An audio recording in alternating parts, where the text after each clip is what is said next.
Salam uşaqlar. Deməli, iki dəyişənli xətti tənlik və onun qrafiki 7-ci bölmənin, yəni funksiya bölməsinin 4-cü mövzusudur və sonuncu mövzudur. Bununla da 7-ci sinifdəki hazırda funksiya bölməsindəki olan bütün mövzular bitmiş olur. Deməli, iki dəyişənli xətti tənlik nədir? Gəlin birinci buna baxaq. Deyirsən ki, AX plus BY bərabərdir C şəklində göstərilən tənlik iki dəyişənli xətti tənlik adlanır. Burada deməli hansı şəkildə oldu?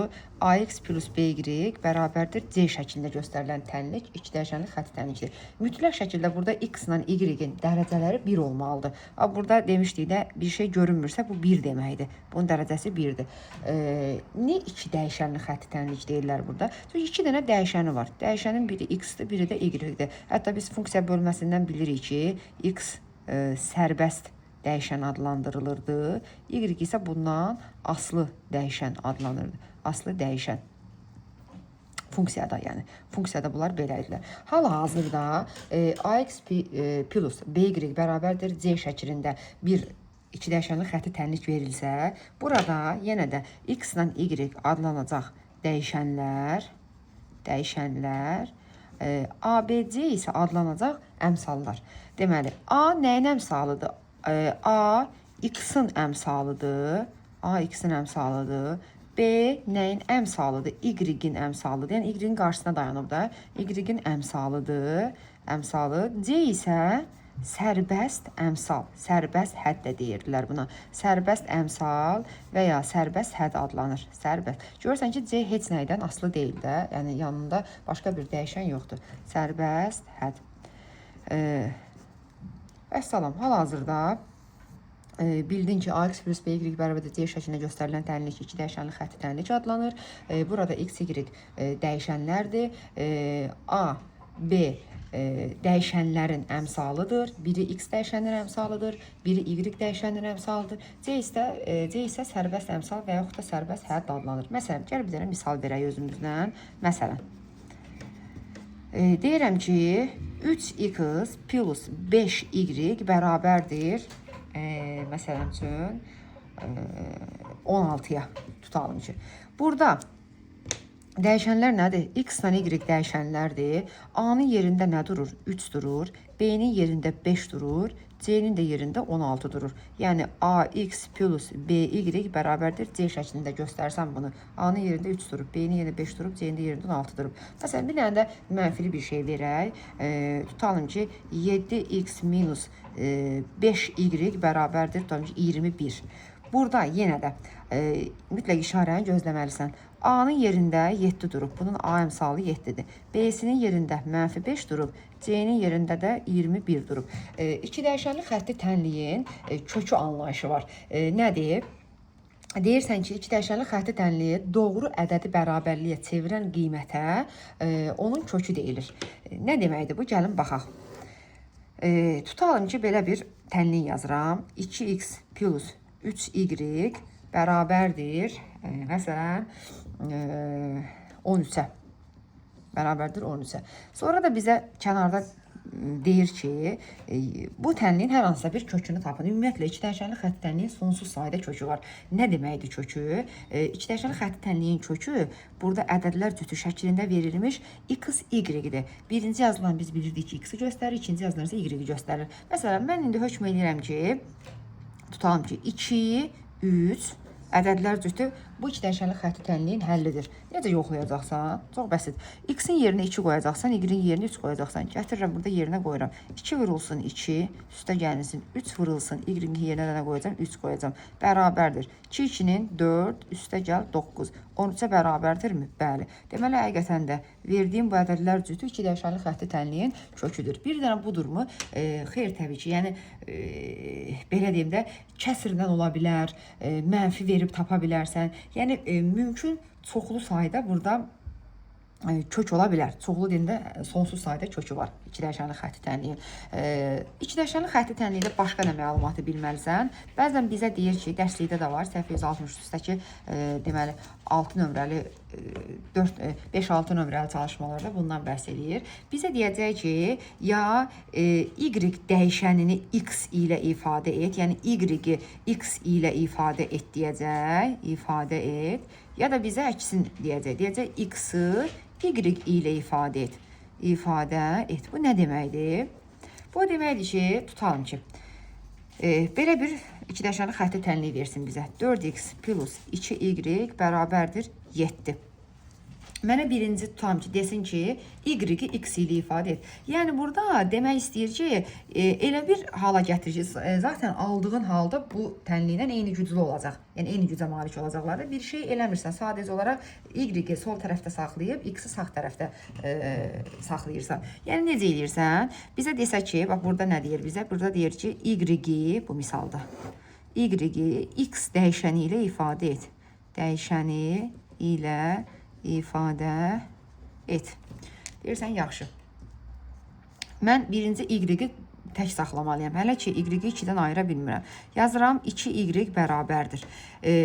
4x-i bərabərliyin sol tərəfindədir. 4x-i buradan götürüb sağ tərəfə keçirdəndə biz 6-cı sinifdən bilirik ki, bərabərliyin sağından soluna, solundan sağına hər hansısa bir ədəd, bir dəyişən, ifadə, nəsə bir şey keçirdəndə işarə əksinə dəyişir. 7 onsuz da bu tərəfdə idi. 4x bunun yanına keçəndə olacaq mənfi 4x. İşarəsini dəyişdi.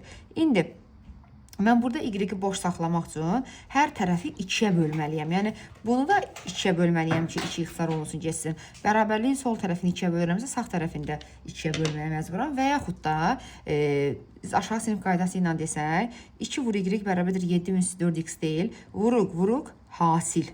Vuruq, hasil. Məhsul vuruğu, yəni boş y-i tapmaq üçün hasili, bütün bu ifadə hasil rolunda çıxış eləyir. 7 - 4x-i məlum vuruğa, yəni 2-yə bölürəm. Vəssalam, y-i x-li bir ifadə ilə əvəz etdim. Vəssalam, y bərabərdir 7 - 4x böl 2 ifadə etdim. İndi gəl bir dənə x-i y-lə ifadə eləyək. Yenə də eyni sistemi deməli yoxlayacağım. X-i y dəyişəni ilə ifadə et. İfadə et deyilin bizə. Bu tənlikdən davam edirəm elə. Yəni 4x plus 2y bərabərdir 7. İndi məqsədim 4x-i əvvəlcə, yəni yavaş-yavaş artlayıram da. Birinci x-i tapmaq üçün 4x-i bu tərəfdə saxlayıram. Bərabərdir. 2y 7-nin yanına atanda 7 çıx 2y olacaq.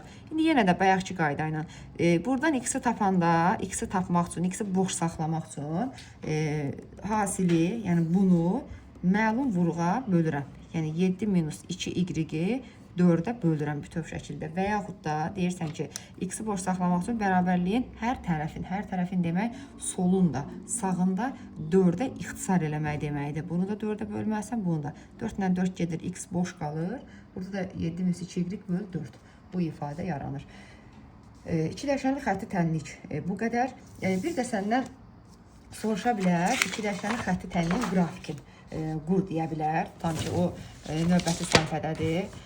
Məsələn, deyir ki, qrafiklərini qurun. Səhifə 165-də nömrə 3-ün A bəndində. Deyir ki, baxaq bir dənə buna. Deyir ki, 2x minus y bərabərdir 6. 2 dəyişənli xətt tənliyinin qrafikini qurun. Nə edirəm burada?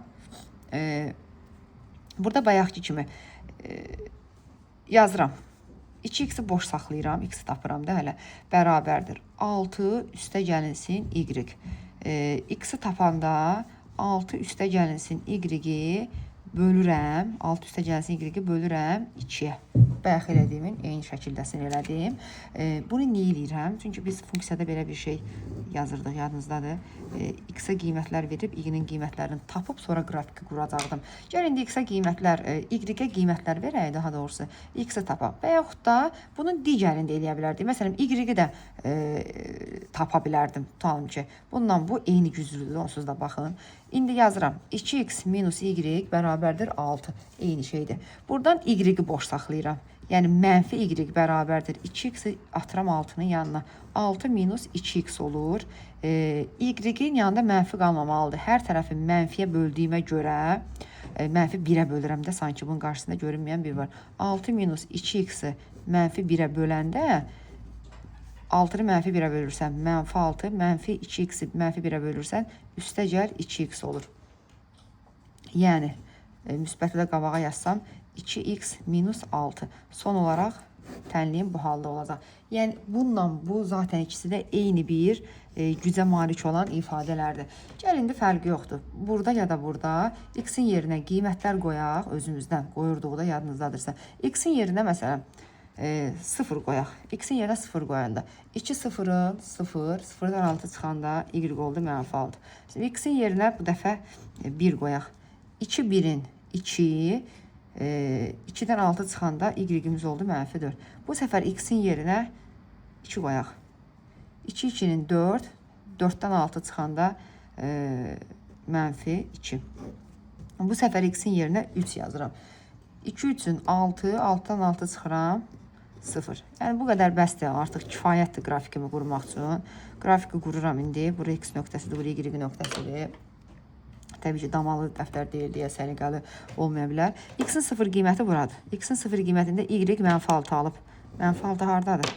Mənfi 6 tam simvolik olaraq burada qoyuram. Mənfi 6. Tamam yoxdur deyə saya bilmədim. Mənfi 6. X-i 0, y mənfi 6 bu nöqtədir. Sonra x-i 1, y mənfi 4. Y mənfi 4-ü hardasa buradır. Bunları da 1 ilə mənfi 4-ü birləşdirən nöqtə bax buradır. Bura. Sonra x-i 2, y mənfi 2. X-imiz 2 olduqda y-imiz mənfi 2 olub. Burada mənfi 2-dir də. Burada haradır? Buradır. X-imiz 3 olduqda y-imiz tam ki 0 olub. 0-dan 3. Gəlir bax bu ikisinin kəsişməsi buradır. Bu nöqtə. İndi sonra nə edirəm?